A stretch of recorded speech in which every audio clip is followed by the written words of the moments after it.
Salve Maria! Nós teremos hoje uma aula que tratará sobre um tema que é muito importante para nós, sobre a Missa Tridentina. E essa aula ela marca o lançamento de mais uma edição, mais um livro da Flos Carmel Edições, que é o livro A Missa Tridentina, História, Doutrina e Símbolos. Nesta aula que você vai assistir agora, eu abordo alguns poucos trechos desse livro, mostrando como esse autor, que é um autor anônimo do século XIX, como ele traz uma série de explicações sobre a missa, sobre a origem daquelas cerimônias, daquelas orações, o símbolo que está por trás dela e a importância doutrinária que ela tem. É um livro bastante interessante, a aula não pretende esgotar o livro, eu tenho certeza que você, comprando esse livro, vai poder conhecer mais, para poder amar mais a missa e defendê-la mais, sobretudo nesse tempo em que ela corre tanto perigo. Salve Maria. Em nome do Pai, do Filho e do Espírito Santo. Amém. Ave Maria, cheia de graça, o Senhor é convosco. Bendita sois vós entre as mulheres, e bendito é o fruto do vosso ventre, Jesus.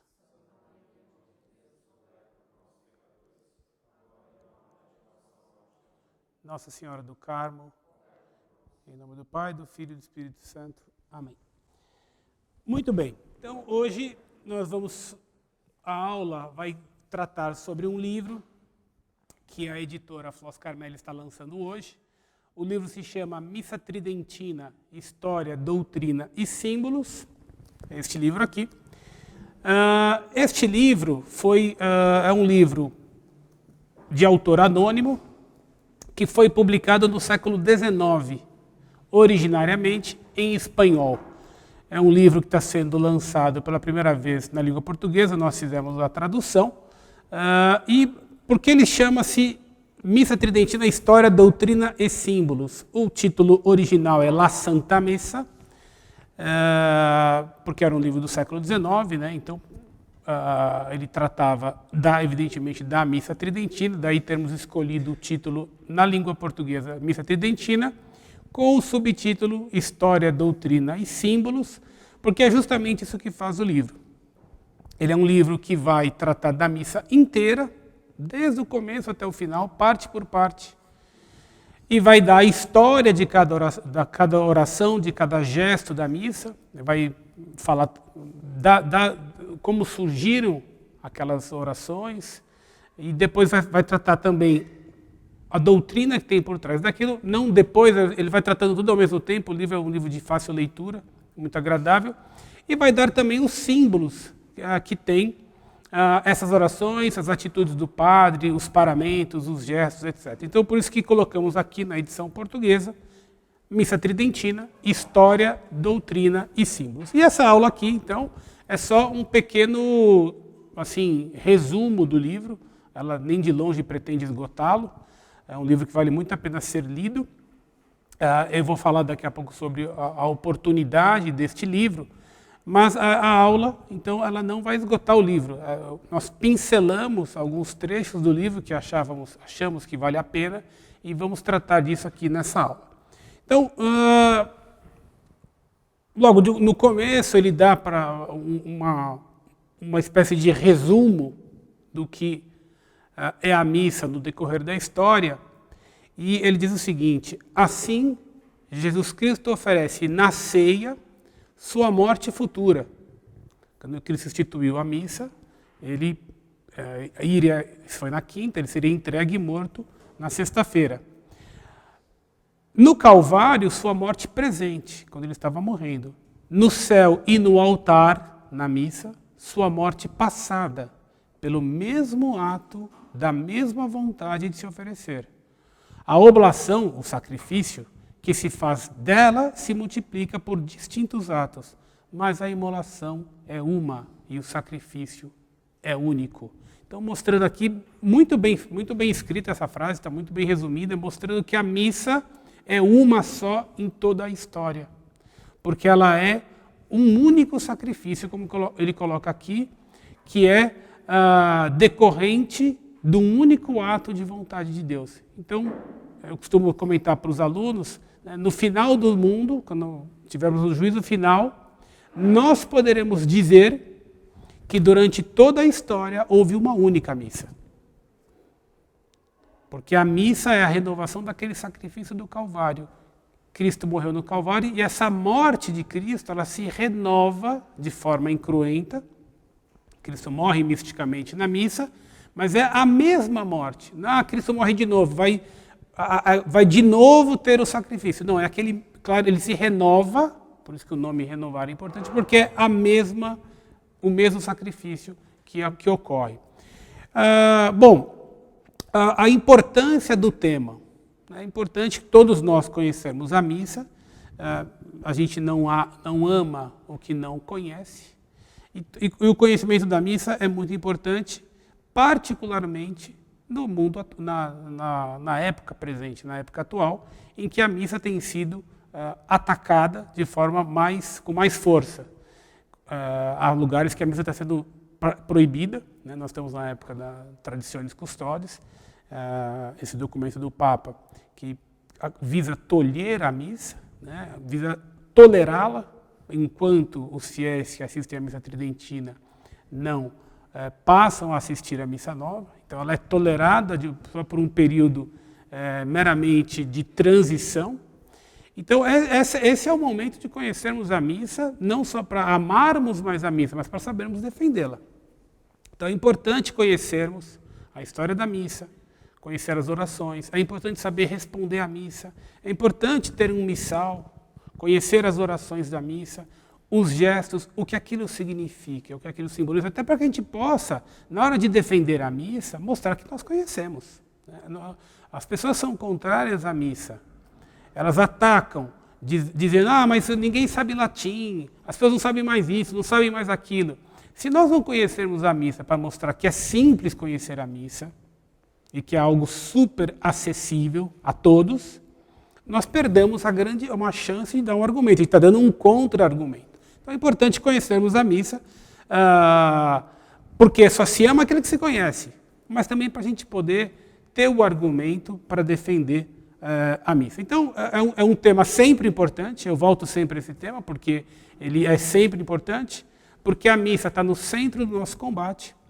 Os católicos muitas vezes se deixam iludir, isso não só hoje, foi assim durante toda a história, se deixam iludir com política, se deixam iludir com uma série de outras coisas que são secundárias, né, achando que a sociedade vai ficar cristã se houver primeiro uma mudança política, quando é o contrário, primeiro as pessoas se convertem e depois de um tempo essa conversão, essa vida cristã vai produzir uma sociedade católica, porque foi assim que Cristo fez. E é assim que funciona. Então os católicos se iludem. O centro da nossa luta é a missa. É aqui que vai resolver o problema. Então nós precisamos conhecer a missa, precisamos amar a missa, precisamos defender a missa. Tá? Muito bem, posto isso, vamos aqui tratar do livro. Eu vou, como disse, pincelar alguns trechos do livro, estou com ele aqui em mãos, porque vou precisar ler alguns trechos, até para despertar em vocês o interesse pelo tema e pelo livro. Bom, o livro foi escrito no século XIX, na Espanha, época em que a missa era a missa tridentina, não outra. Então, se nós fôssemos dar razão aos inimigos da missa, este livro deveria ser um livro de queixas. Puxa vida, nós temos uma missa que ninguém entende, com símbolos ultrapassados, com um ritualismo engessado, pouco flexível, uma língua que ninguém entende. Deveria ser um livro de lamúrias, só esperando e desejando que no futuro houvesse uma nova missa, uma missa diferente, na língua do povo, acessível, compreensível e amada por todos. Mas o que a gente vê não é isso. O livro não tem um parênteses, um porém sobre a missa. O livro não abre nenhum parênteses. Todos os comentários que ele faz da missa, o livro, repito, foi escrito no século XIX, ele não sabia que dali a 100 anos mudariam completamente a missa e tentariam proibir essa missa. E ele então, simplesmente, todos os comentários que ele faz são enriquecendo e mostrando a beleza da missa. A começar pela língua. Então, ele defende o latim, e defende o latim com argumentos até que eu não conhecia, o que não quer dizer nada, né? Mas que são argumentos excelentes. O que ele vai dizer aqui, então, sobre o latim? Olha que interessante. A gente acha que puxa, o latim não é mais usado, portanto, não deve ser mais usado na missa. A missa tem que ser na língua do povo. Olha isso aqui, garotos, que argumento bem pensado. Desde os tempos apostólicos, celebrou-se em siríaco, idioma que se falava então, em Jerusalém, em grego e em latim, que eram os dois idiomas mais divulgados nesta época. Contudo, conservaram essas três línguas litúrgicas quando elas pararam de ser usadas. A Igreja do Oriente usa não o grego moderno, mas o antigo, o grego que falavam São Lucas e São João Crisóstomo. A Igreja no Ocidente adotou o latim, que era a língua mais usual e que hoje se estendeu ao mundo todo. Agora aqui, se se utilizasse das línguas vivas para o sacrifício da missa, quem não compreende que seria necessário multiplicar os livros sagrados? É o que a gente tem hoje. Você tem que ter um monte de livro litúrgico, um para cada língua. Você vê, ele escreveu isso aqui 100 anos antes da missa, e já vendo os problemas que uma missa em vernáculo traria. Multiplicaria os livros sagrados, não só para cada povo, mas para cada idioma de cada nação, para todos os dialetos de cada país, que seria necessário trocar as palavras conforme elas se tornassem antiquadas ou ficassem ridículas e inconvenientes, porque a língua, o sentido das palavras vai mudando. Então eu precisaria trocar também o missal para evitar que o missal impresso há 100 anos atrás, há 60 anos atrás, fique antiquado ou mesmo ridículo. Que a expressão da doutrina infalivelmente se alteraria em todas essas correções. Claro, se eu mudo o que está escrito, eu vou mudar o sentido. Que ainda nessa hipótese, os fiéis que se dirigissem a de uma província para outra ou de um país para outro, estariam sujeitos a não entender nada. Quer dizer, a pessoa que hoje viaja para a Alemanha, um brasileiro vai para a Alemanha, ou ele sabe alemão, ou ele não vai entender nada da missa. Se ele vai para qualquer lugar cujo idioma ele desconhece, ele não vai entender nada. É o que ele está dizendo aqui. E que se utilizasse as línguas modernas, sem submetê-las às suas alterações e ao perigo delas resultantes, voltaria a surgir com o tempo a dificuldade que se pretende sanar. Claro, porque a língua vai mudando e daqui a pouco aquele missal ninguém mais entende o que está escrito. O sentido das palavras mudou. Então o problema que queria ser sanado, que era o povo entender a missa, foi reforçado. Agora o povo não entende nada. E aí ele cita aqui que é o que acontece, por exemplo, com o castelhano antigo, porque o livro aqui é em espanhol, mas que a gente pode também dizer da língua portuguesa antiga. Se a missa hoje fosse rezada usando um missal do século XVI, quando o Brasil foi descoberto, não entenderíamos o português. Então a missa em vernáculo, ela afasta as pessoas da missa, porque ela torna, além de trazer o perigo de ter uma novidade doutrinária, ela faz com que as pessoas, com o passar do tempo, não entendam. E depois aumenta, distancia as pessoas da liturgia, porque elas, viajando para um país onde elas não compreendem a língua, elas não vão entender também a missa. Ficou claro o argumento do latim? Depois, eu vou procurar na aula trazer aqui argumentos, tanto da questão histórica, quanto da questão doutrinária, quanto da questão dos símbolos, que é isso que o livro faz, tá? Então aqui, por exemplo, a missa, agora no sentido de uma questão espiritual. A missa é a melhor ocasião para se pedir uma graça. Olha que bonito isso aqui. Então ele fala, por exemplo, uma pessoa que peça a Deus, sem assistir ao sacrifício, a graça de mudar de vida e se confessar, a obterá somente em virtude do seu fervor e das suas instâncias.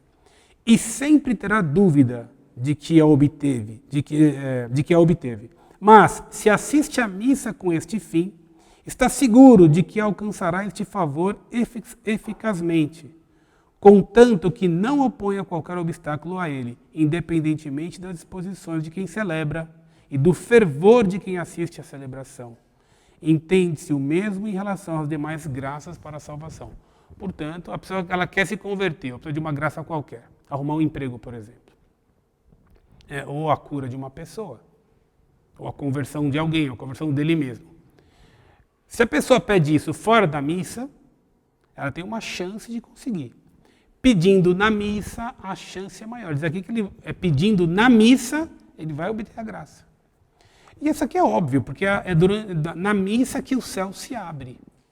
E que aquilo que está acontecendo no altar, aquela liturgia, passa a ser uma participação de uma liturgia que acontece no céu.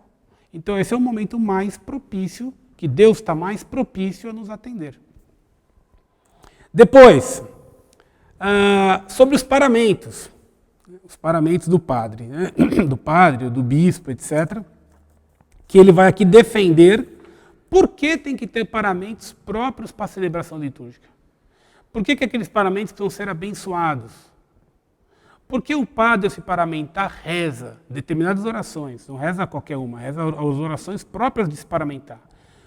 Então ele diz aqui, se a sociedade civil tem trajes diferentes para distintas funções da magistratura, então os juízes, dos militares, dos fóruns, das academias e das escolas públicas, se a forma e cor mudam conforme os dias de solenidade, de alegria ou luto, não é de estranhar que a sociedade cristã use ornamentos especiais no mais santo dos mistérios. A debilidade dos nossos sentidos exige essa solenidade.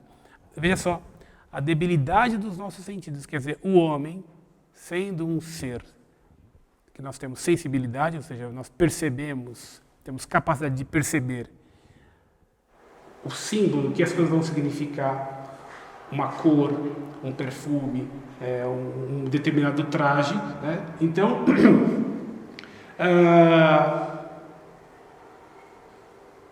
a debilidade dos nossos sentidos exige essa solenidade, que realça o brilho exterior das funções divinas. Deus estabeleceu na lei antiga quais deveriam ser os paramentos sagrados. Está na Sagrada Escritura, no Antigo Testamento. Deus determinou toda a roupa que o sacerdote tinha que usar quando ia oferecer o sacrifício. Tudo. Deus faz muita questão dessas coisas, né? Isso aqui é bom para a gente saber, porque hoje na missa nova quase não há paramento. O padre usa uma alva com uma estola. E, assim, bem feinhas, né? Muitas vezes. E enquanto que a missa tridentina tem uma série bonita de paramentos, todas elas com um símbolo que lhe é próprio, né? E, falando nisso, o livro, aqui na edição de língua portuguesa, ele traz gravuras que não há no original. No original o autor apenas cita, né, os paramentos, etc. E aqui porque muitas vezes as pessoas não estão familiarizadas. Por exemplo, o autor ele cita qual é a mobília da sacristia. Então a gente colocou aqui uma gravura da sacristia com uma legenda indicando, né? Depois aqui também o material litúrgico que está no altar.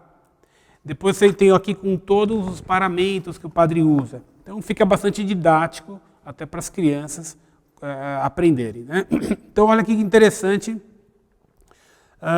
o que diz São Jerônimo. São Jerônimo deduz, apesar do que diz Ezequiel em relação ao direito divino, aspas, que não devemos entrar no Santo dos Santos, nem celebrar os sacramentos do Senhor com as vestimentas que nos servem para os demais usos da vida. Então, o padre não tem que rezar a missa com a roupa ordinária. É proibido até, né? A religião divina, acrescenta, tem um traje para o ministério e outro para o uso comum. Isso aqui até podemos fazer um parênteses, e aqui faço de minha cabeça, não é o autor que disse, então não precisa dar muito peso, né? Da importância de nós também termos um cuidado em, quando irmos à missa, termos uma roupa melhor. Né? Porque também aqui, de alguma forma, na missa, nós também, de forma passiva, né? Mas a gente também, algum sacrifício, do oferecimento do sacrifício que é feito pelo sacerdote, a gente participa. Por isso que o padre diz no ofertório, orate fratres, orar irmãos para que este sacrifício meu e vosso, então tem um sacrifício que é dos fiéis, seja aceito. Então, para que nós também sejamos tocados por essa dignidade. Tá? Não há dúvida de que os santos ministérios, infinitamente grandes em si mesmos, não precisam de nenhum brilho externo. Assim, no tempo das perseguições, isso aqui é um argumento contra, né? Fala, puxa, mas a missa vale por si só. No tempo das perseguições nas catacumbas, não tinha muitos paramentos, as coisas eram feitas muito rapidamente, por uma questão de necessidade. Por isso que já no século IV, a igreja vai começar a colocar na liturgia uma série de coisas que vão enriquecer e embelezar toda a missa, não só a missa, mas toda a liturgia, para mostrar a importância disso aqui. Tá? Deixa eu ver aqui agora. O uso do traje especial para a missa se observou inicialmente por devoção. Posteriormente, papas e concílios ordenaram que só se celebrasse o santo sacrifício usando paramentos consagrados a esta santa ação, proibindo, sob severas penas, servir-se deles como uso ordinário. E aí diz aqui que tem que ser abençoado pelo bispo, né, o paramento, e que o padre também reza os paramentais. Então está bastante explicado. Depois ele explica aqui do amito, tem aqui como eu falei, para essa gravura com todos os paramentos.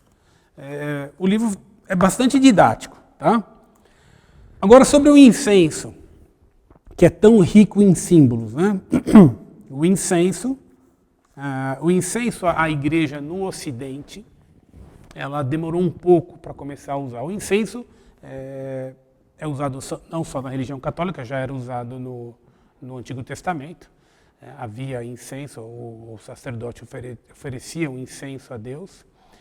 Mas como no Império Romano o incenso estava muito ligado aos cultos pagãos, ao culto ao imperador, etc., no Ocidente a igreja demorou um pouco para começar a usar o turíbulo, o incenso, para evitar essa confusão com o sacrifício pagão.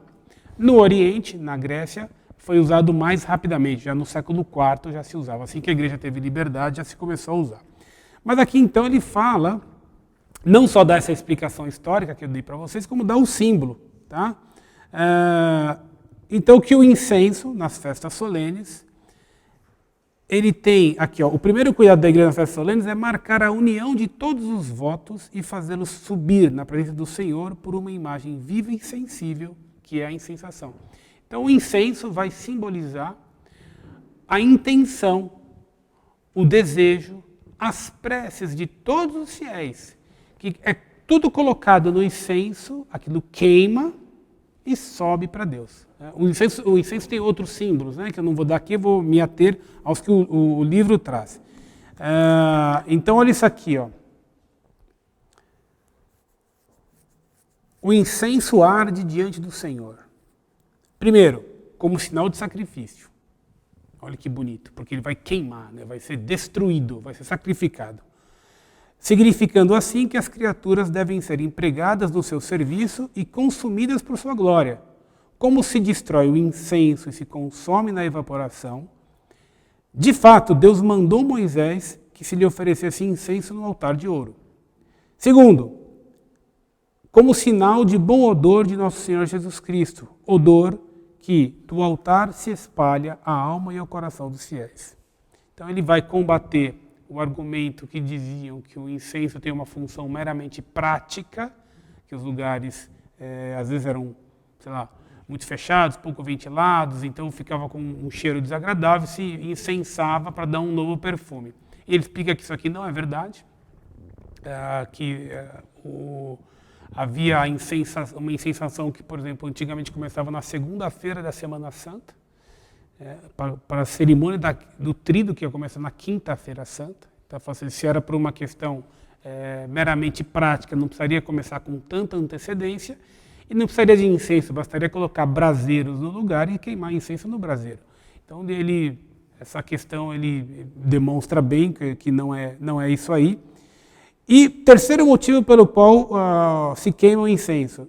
O incenso se queima em sinal da elevação da oração que se eleva a Deus, que deve ser produzida por uma alma cheia de ardor. Esse aqui é um símbolo que é um pouco mais familiar para nós. O incenso, ou o turíbulo, é o coração ou a alma da pessoa que ama a Deus, que arde de amor por Deus, caridade, e que vai queimar o incenso que vai subir para Deus com um agradável odor.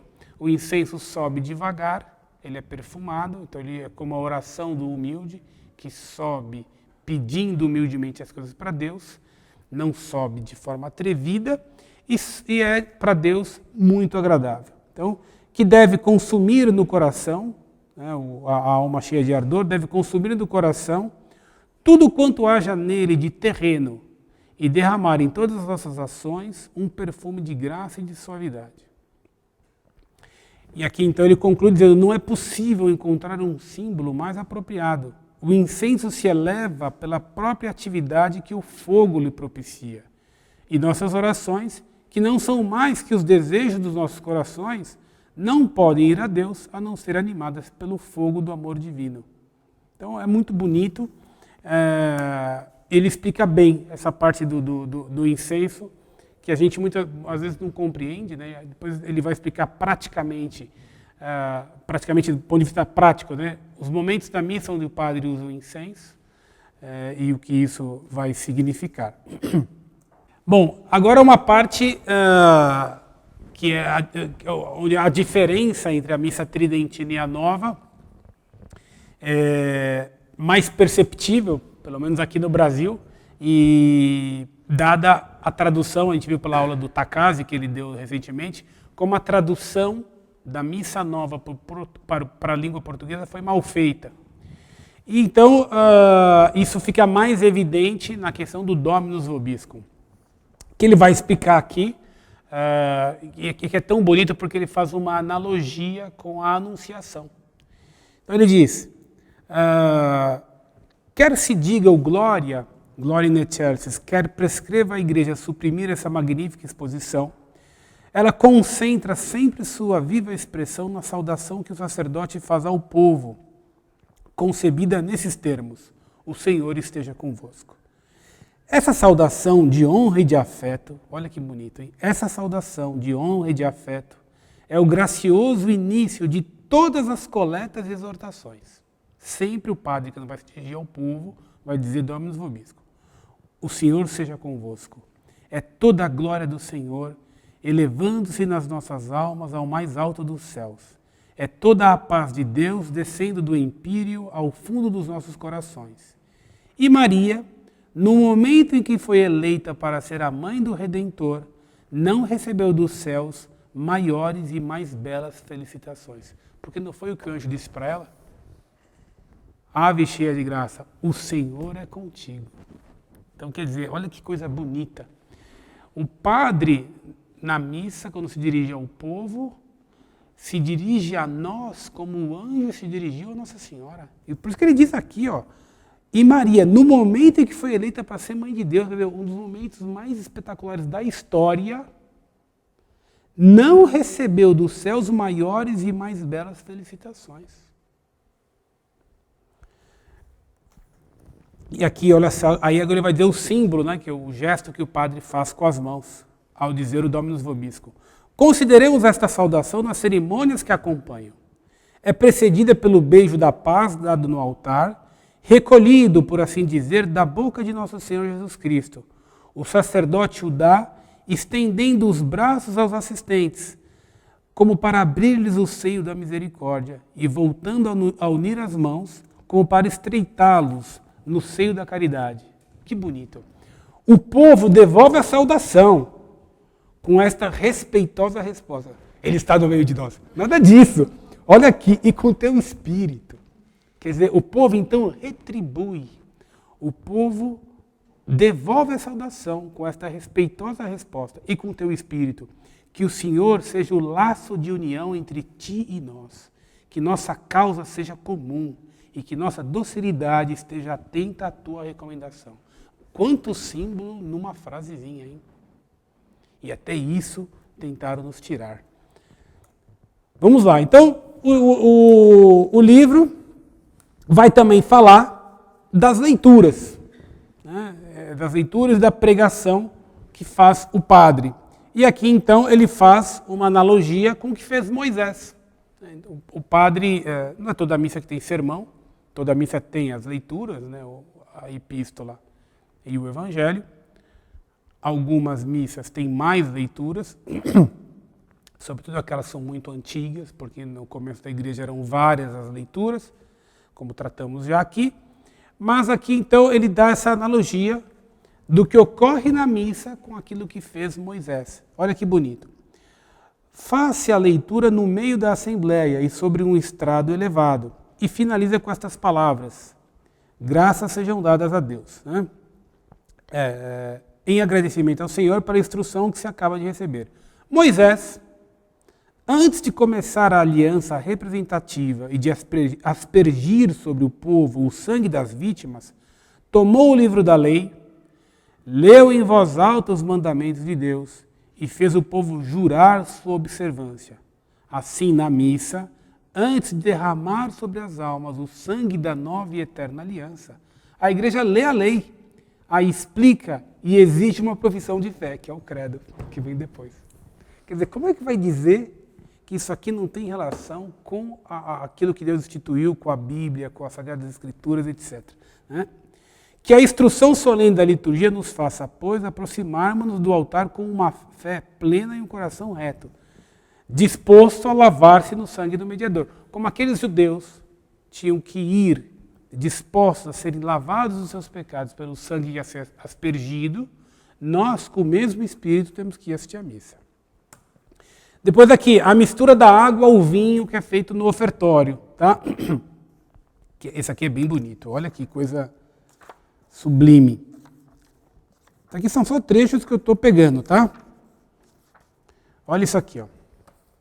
A igreja sempre determinou que a missa no ofertório o padre coloque, misture, né, um pouco de água ao vinho. Isso aqui, houve até excomunhão para o padre que não faz isso, até santos que defendem que se não colocar água invalida a missa.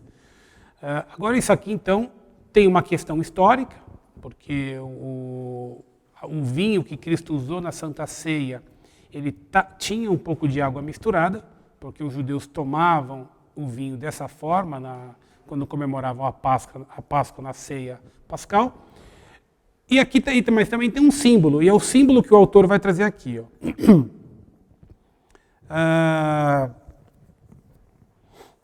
Então, essa mistura de duas naturezas, né? A natureza do vinho com a natureza da água. Este é o segundo mistério que precisamos meditar na simples circunstância da oblação. O homem estava desfigurado pelo pecado e não podia por si mesmo obter sua restauração. Então assistam lá a aula do pecado, lá a aula da redenção do professor Takase, que vai explicar isso aqui. Né? Deus dela se incumbiu por pura misericórdia, unindo à onipotência de sua divindade toda a miséria da nossa natureza. Então Deus se encarnou, unindo duas naturezas, a divina e a humana. Assim, pôde satisfazer como homem e merecer como Deus nossa reabilitação do estado da primitiva nobreza. Colocou em harmonia os direitos de Deus com os nossos interesses. A justiça e a paz se encontraram e se abraçaram. Se abraçaram estreitamente nessa ditosa encarnação. Eis o modo mais admirável de que se serviu o Senhor para nos reerguer. A pouca água misturada ao vinho representa a natureza humana, pessoalmente unida à riqueza infinita da natureza divina. E há mais, ele diz, e há mais. No mistério da redenção, Jesus Cristo tomou sobre si nossas iniquidades e nos transferiu os direitos da sua santidade. Quer dizer, uma troca para nós. Né? Ele pega nossas iniquidades e nos dá os seus direitos de santidade, a sua santidade da sua justiça. E para a aplicação de tantos méritos, Jesus só exige... olha isso aqui que bonito. E para a aplicação de tantos méritos, Jesus só exige que mesclemos algumas lágrimas de arrependimento sincero ao preço do seu sangue derramado por nós. Cristo padeceu na cruz para a gente poder ter os nossos pecados perdoados. Agora o que a gente precisa fazer é simplesmente derramar algumas lágrimas de arrependimento e a gente vai ser perdoado. Quer dizer, é muito vantajoso para nós ser amigo de nosso Senhor. E então, essa gota d'água no vinho é como é o nosso arrependimento unido aos méritos infinitos de Cristo. E aqui está o novo mistério da água misturada ao vinho, mistério deste medicamento, dessa mistura sagrada que o Salvador realizou, composta do seu sangue e das nossas lágrimas. Bonito, né? Opa, pulei aqui. Então, agora a invocação do Espírito Santo, que é feita no ofertório. Ele trata das orações do ofertório, então aqui naquela oração, Veni Sanctificator Omnipotens Eterne Deus.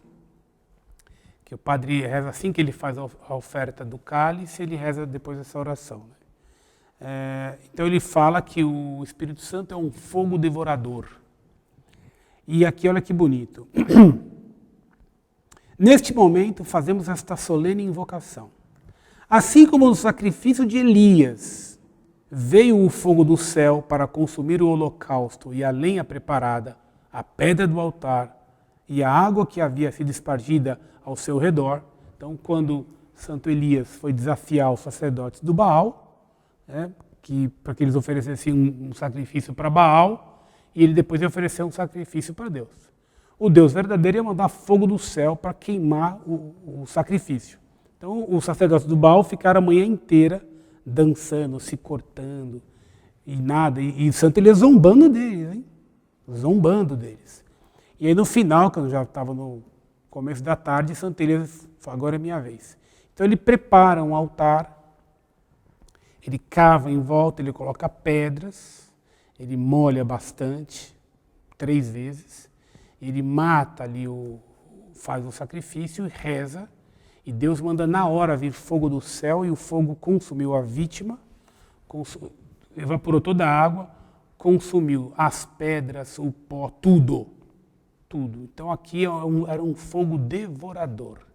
E ele diz aqui que dessa mesma maneira que esse fogo veio do céu, quando Santo Elias rezou, assim, da mesma forma, a igreja suplica, após ter disposto toda a matéria de sua oblação, que o fogo divino, ou melhor, que o Espírito de Deus, que é um fogo devorador, venha destruir, mudar e purificar tudo, mostrando deste modo que aceita o holocausto preparado para a glória do seu santo nome.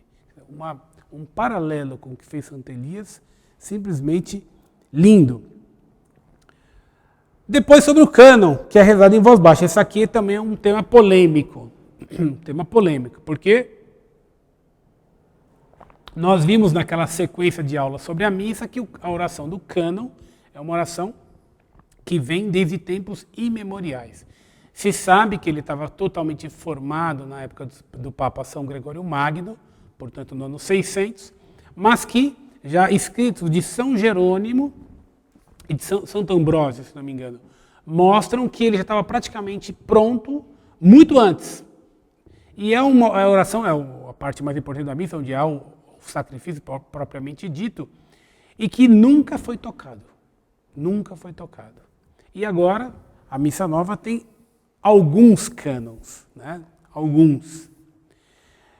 E o cânon na Missa Tridentina, ele sempre foi rezado em voz baixa. O padre é proibido, o Concílio de Trento proíbe que o que se defenda é que o cânon tem que ser rezado em voz baixa, em voz alta.